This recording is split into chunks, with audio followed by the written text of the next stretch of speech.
তুমি কালকে 100 টাকা ইনকাম করার ট্রাই করো, ঠিক আছে? তুমি বুঝতে পারবা যে এটা কতটা পেইনফুল। তোমার বাপ যে তোমারে এমনি খাওয়াই পালে বড় করছে, মনে রাখতে হবে যখন অভাব দরজা খুলে ঢুকবে, প্রেম ভালোবাসা জান্নাত দিয়ে পালায় যাবে। বাস্তবতা হলো ক্যারিয়ার, বছরে 10 বছরে একদিন দেখা হবে না, এবং অনেক মানুষজন বন্ধুদের মধ্যে অনেকে ব্যাকস্ট্যাপ করবে। তোমার জীবনে সবচেয়ে বড় বড় আঘাতগুলো বন্ধুদের সাইড থেকে আসবে, ঠিক আছে? আমার বাপ বলতে যে আরে পুরুষ মানুষের চেহারা লাগে না, ছেলে মানুষের কিসের চেহারা লাগে না। চেহারা লাইফে ওরকম একটা ইম্পর্টেন্ট না। পুরুষ মানুষের শিক্ষা ইম্পর্টেন্ট, ক্যারিয়ার ইম্পর্টেন্ট, টাকা পয়সা ইম্পর্টেন্ট। তখন মনে হচ্ছে কেন চেহারা লাগবে না, চেহারাই আসো। ছোটবেলায় আমার বাবা মায়ের বলা কোন কথাগুলা, যেগুলো আমার ওই সময় অসহ্য লাগতো, মনে হতো মিথ্যা কথা, ভ্রান্ত কথা, তাদের সাথে আমি অপোজ করতাম, তাদের সাথে আমি ঝগড়া করতাম। বাট এখন একটু বয়স হওয়ার পরে আমি সেই কথাগুলো রিয়েলাইজ করি যে প্রত্যেকটা লাইন তাদের ট্রু ছিল, এবং এখন হয়তো আমি ঠকে শিখছি।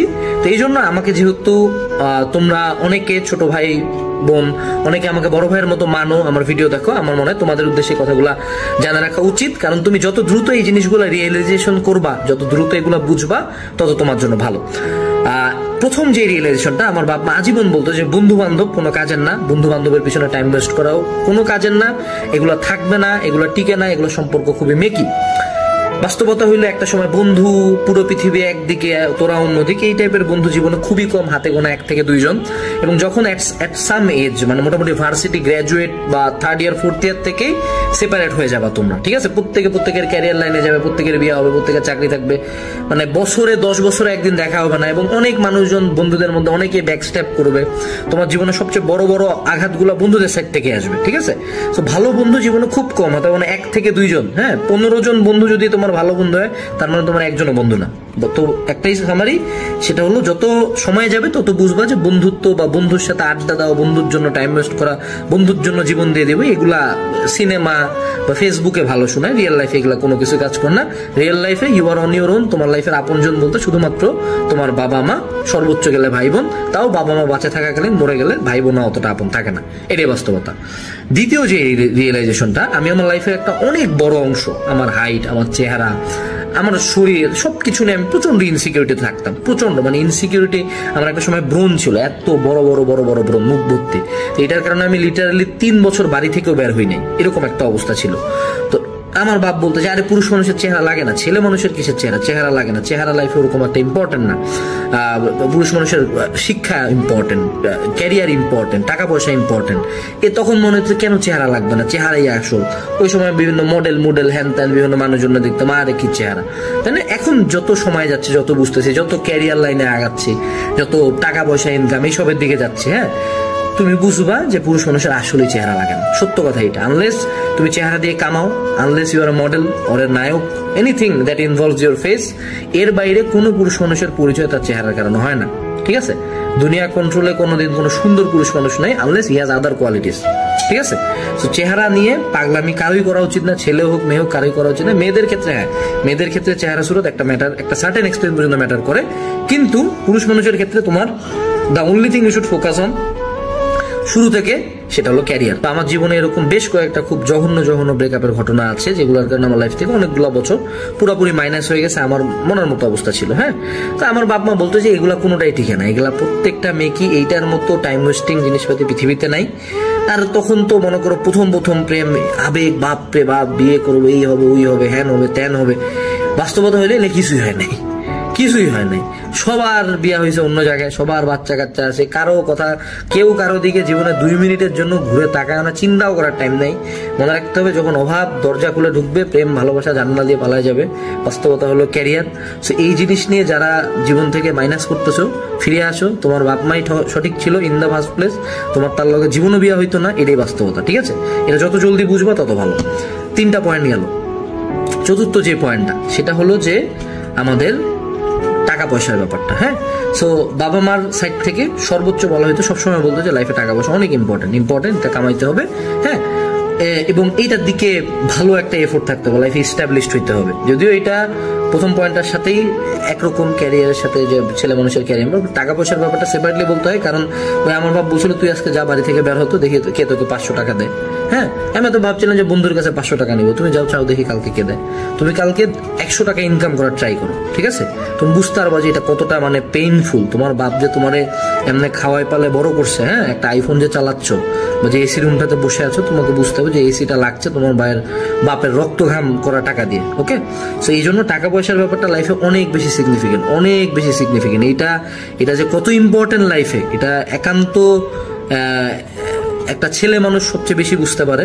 তো তুমি একটা সার্টেন এজে যায় বুঝবা যে টাকা পয়সা কতটা ইম্পর্টেন্ট। যে জিনিস তোমার কাছে 10,000 টাকা 15,000 টাকা এখন টাকা মনে হয় না, চাকরির বাজারে ঢুকো 20,000 টাকা বেতন 25,000 টাকা বেতনের জন্য তোমার সাথে 1,000 জন ফাইট দিতে রাজি আছে, 1,000 না 1 লাখ, ঠিক আছে?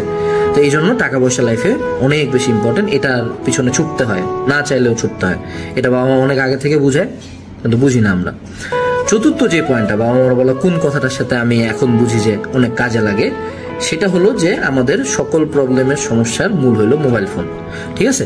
জিনিসটা খুব ক্রিঞ্জ, এটা নিয়ে কত মিম হয়েছে, কত কিছু হয়েছে যে মোবাইল ফোন, তোমার মাথা ব্যথা হচ্ছে এটার কারণ মোবাইল ফোন, তুমি অসুস্থ হয়েছে এটার কারণ মোবাইল ফোন, এগুলা মজা করে বলা যায়।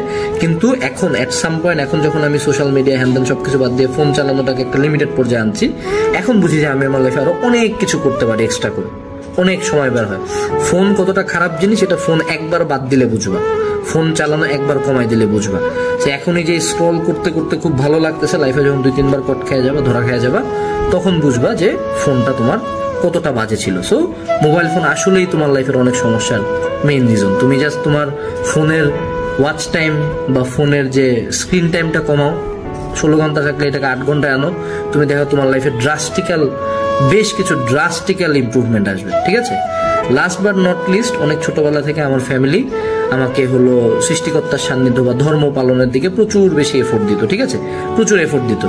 যদিও আমি এখনো ওই লাইনে খুব একটা ভালো মতো যাইতে পারি নাই, বাট অ্যাট সাম এক্সটেন্ট এখন বুঝি যে ওই জিনিসগুলো থেকে যে লার্নিংগুলো থাকে, ধার্মিক বিষয়গুলো থেকে যে লার্নিং বা যে পিসটা থাকে, এই লার্নিং বা এই পিস তুমি পৃথিবীর কোনো জায়গায় পাবা না।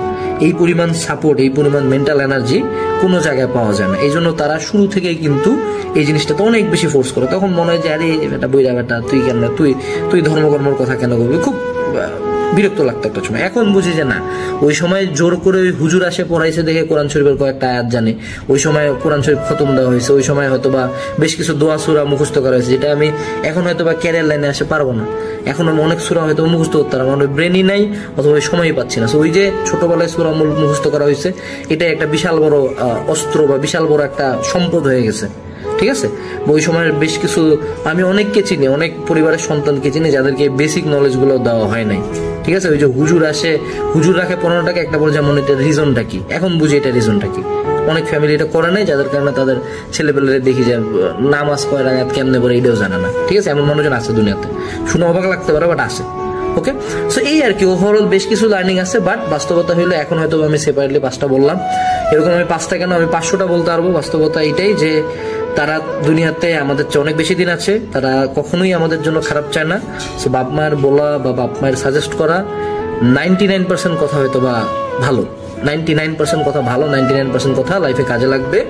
সো ট্রাই করবা তাদের কথা শোনার, আনলেস এটা তোমার জন্য হানিকারক। এটা বাদে তাদের মেজরিটি কথাবার্তা শোনার চেষ্টা করবা। এটা থেকে লাইফে কোনোদিন 1 সেকেন্ডের জন্য, আমি আমার বাবা মার কথা না শোনার জন্য অসংখ্যবার ক্ষতিগ্রস্ত হয়েছি। যেমন একটা খুব বড় ক্ষতিগ্রস্ত হওয়ার উদাহরণ হলো যে যখন হলো করোনা চলতেছিল, তখন আমার কিছু ইনকাম হয়েছিল, ওই ইনকাম দিয়ে আমি একটা গাড়ি কিনছিলাম। সে গাড়ির এখন কোনো খোঁজ খবরই নাই, সে গাড়ি এখন মনে হয় 3 ভাগের 1 ভাগ বা 10 ভাগের 1 ভাগ দামেও নাই, ইউজও করতে পারি না।